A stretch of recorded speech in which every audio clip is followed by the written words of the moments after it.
Hey guys, welcome back to the channel. Welcome to another video. It is time. It is FA Cup final time. In the red corner, you have Liverpool. In the blue corner, you've got Chelsea. This has all the makings of one hell of an FA Cup final in prospect. We know about these two teams. We know that they've got a lot of history together and separately. We know that this is a massive game in English football, and add a cup final to it, you've only gone and made it even bigger and better, in my opinion. This is set to be one hell of a game in prospect that we've got on our hands on Saturday. FA Cup final, and obviously in this video we're going to be talking about the game. We're going to be talking team analysis and all that kind of stuff, previewing the game and giving a prediction at the end of it. But before we go any further, I would like to remind you all to please like the video and also subscribe if you're new. Both things are always and would be greatly appreciated. But for now, let's get into this preview, because I obviously, for obvious reasons, am excited. Liverpool and Chelsea, a monumental game in prospect when these two teams clash always. We've already seen this season that these two teams have met on 3 occasions, and all 3 times, in normal time at least, they've all been draws. They've drawn twice in the league. They drew 0-0.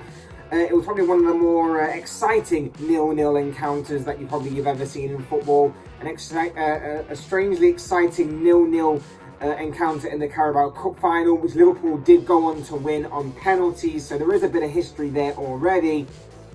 And like I say, these results do show that they have put on some close encounters this season alone, and of course they've got a lot of history together. They put on some high quality games across down the years, and I expect Saturday to be no different. Now again, I would like to go on a little bit of a rant with this one. I don't understand why this is being put on a week before the season ends. In my opinion, this FA Cup game, should be the final game that closes out the domestic calendar. I think that the FA Cup should be the end of the season. Now maybe the Champions League final was obviously played into that, maybe not, I don't know. But yeah, I would prefer it if the FA Cup final was to be played the final game of the league season to close out the domestic league anyway. That's just my opinion. It won't have obviously too much of an effect on the game, I don't think, but at the same time, that's just what I think would make it even more special. But I digress. I'm getting carried away a little bit.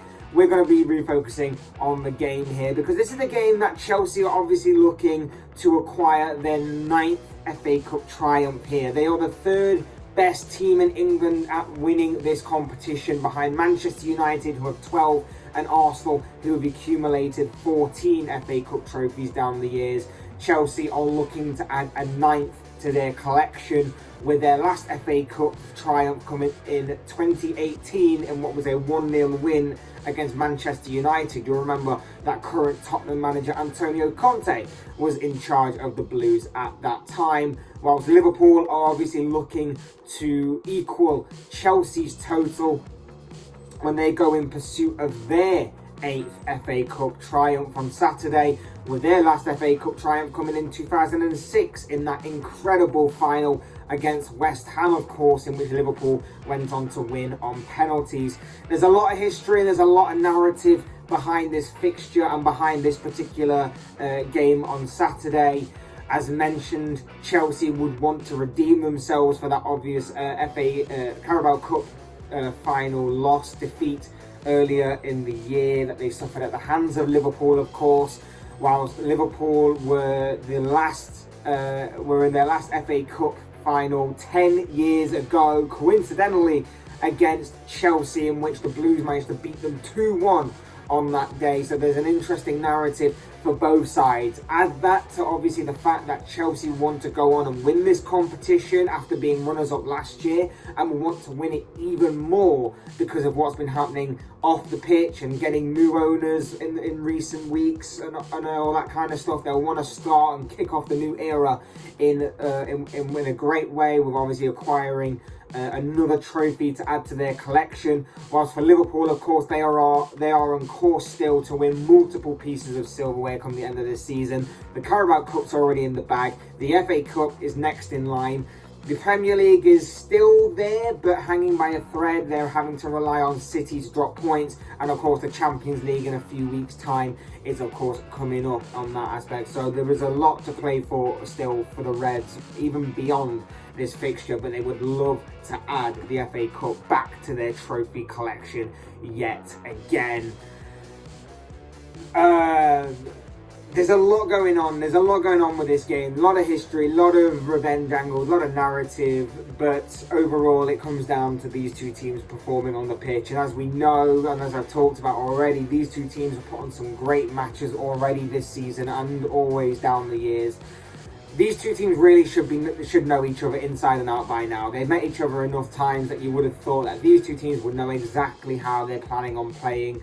And like I say, it should make for a very exciting and intriguing final ahead. Not just because of the quality on show. You think of the likes of Virgil van Dijk against either Romelu Lukaku or Kai Havertz. You think of Trent Alexander-Arnold against Timo Werner. You think of a midfield battle of maybe N'Golo Kante against Thiago, or Jorginho against Keita, or Salah against Marcos Alonso, or Rudiger, or Luis Diaz against Reece James.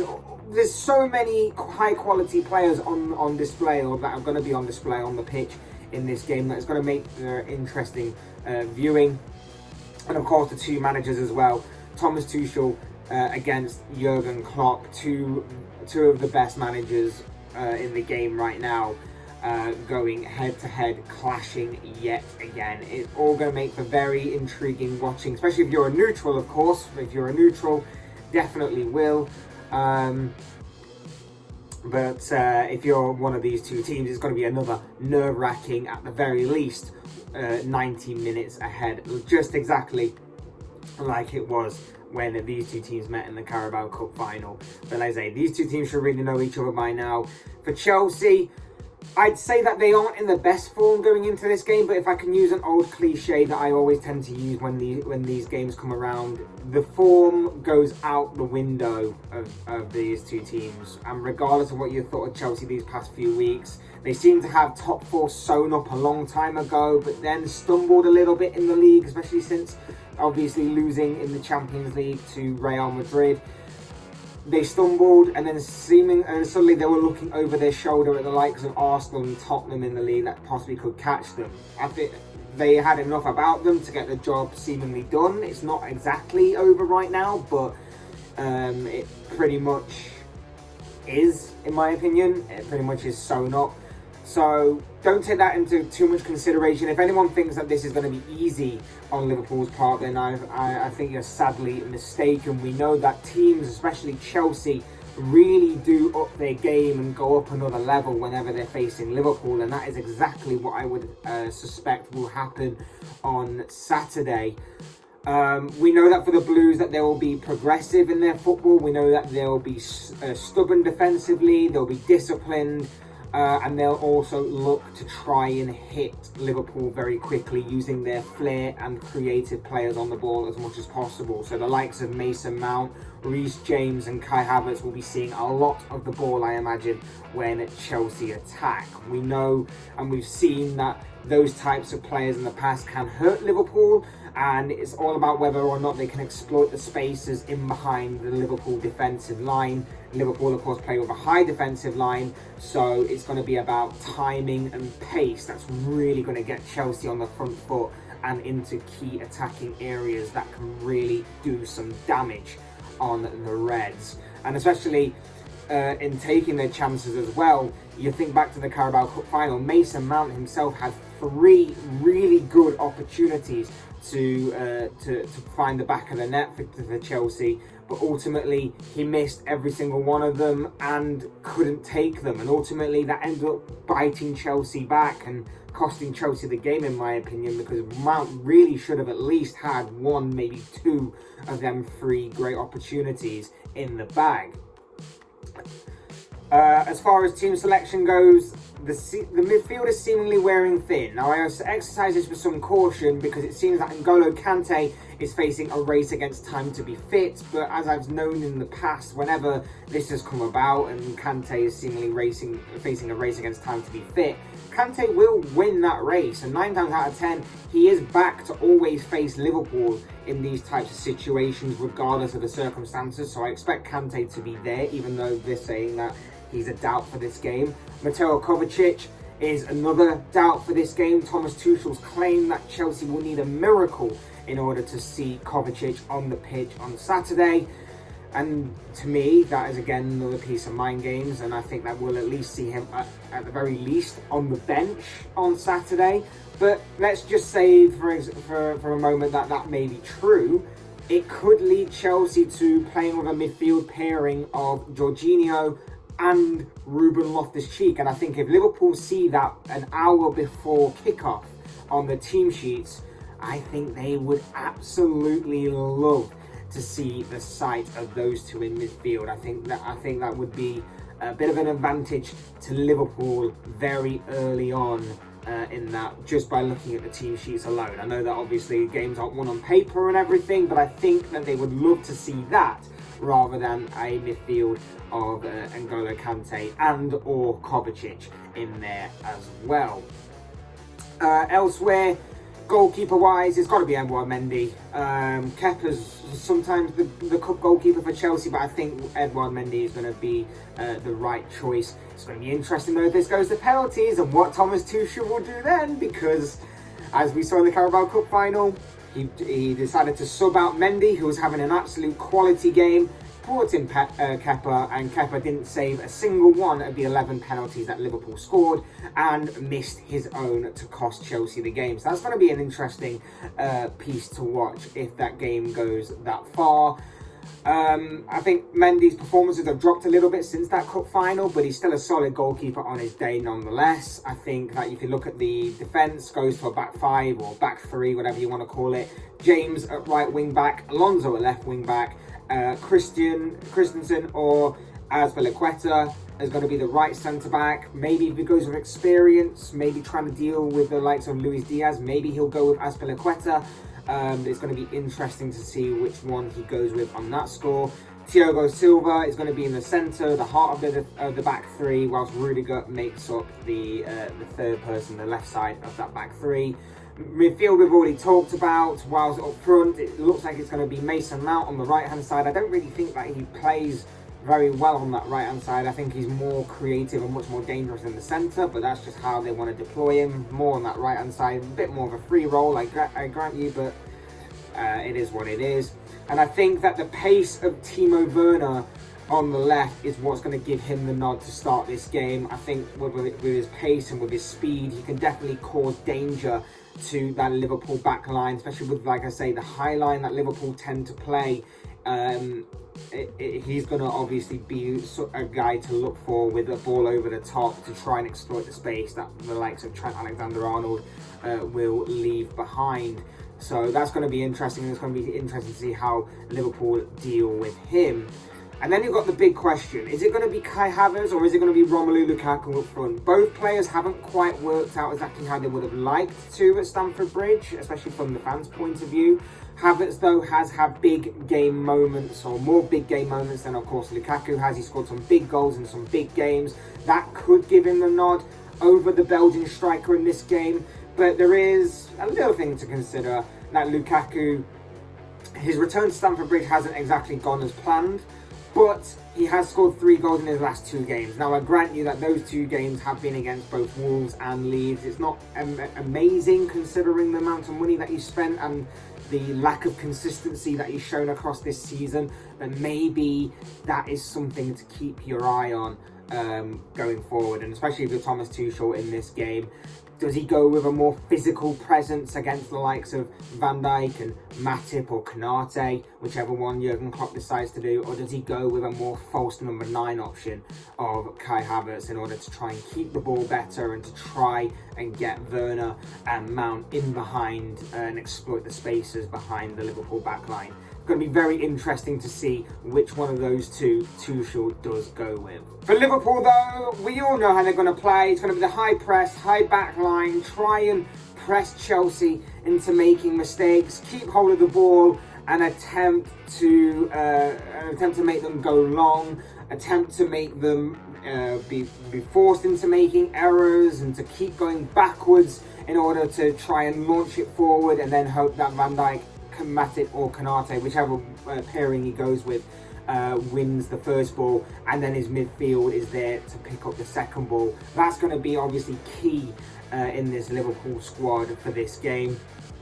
And then it's going to be about whether or not when they're on the ball, can they break down what for the most part this season has been a very solid, structured and very well disciplined Chelsea backline that for the most part has stopped a lot of attacks this season.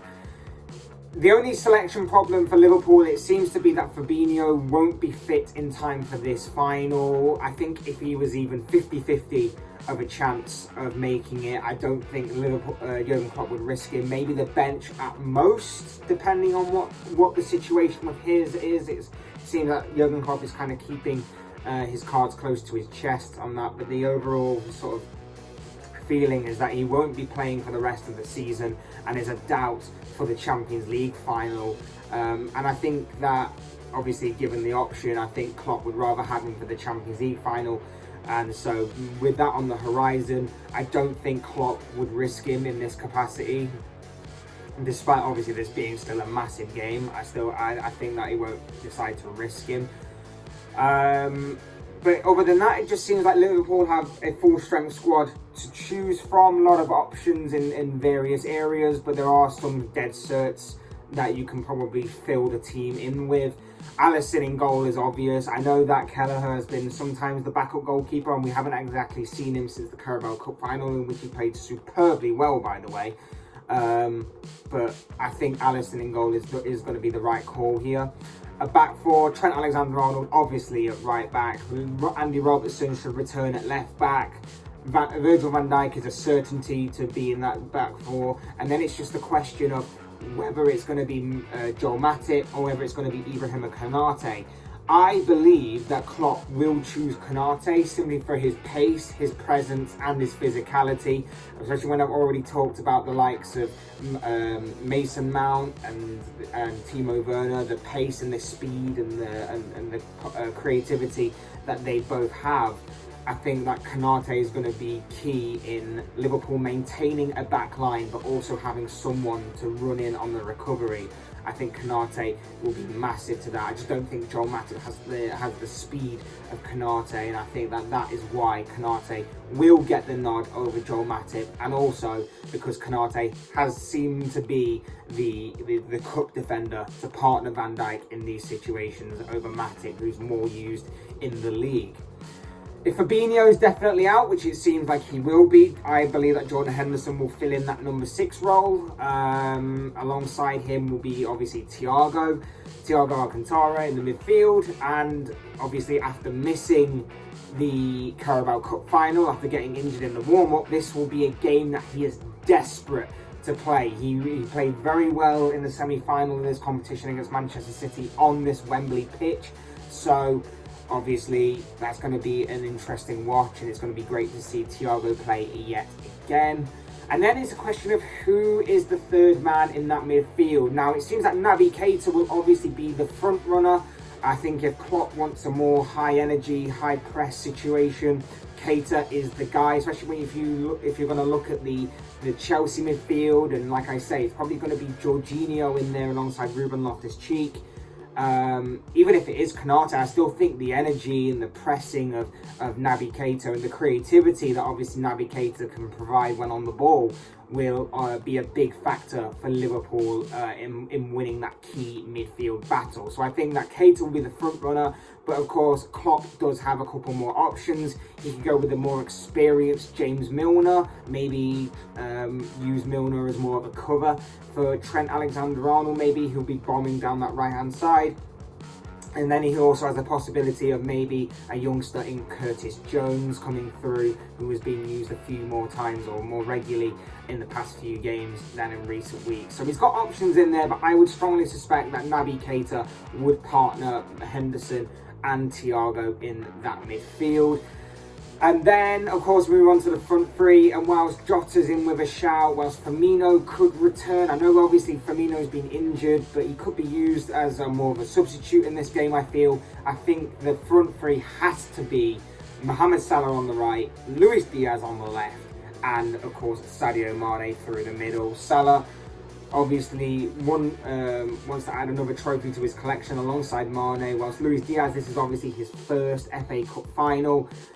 He's back at Wembley for like the third time already in his short Liverpool career. He's probably hit the ground running. He's probably been Liverpool's best player in recent games.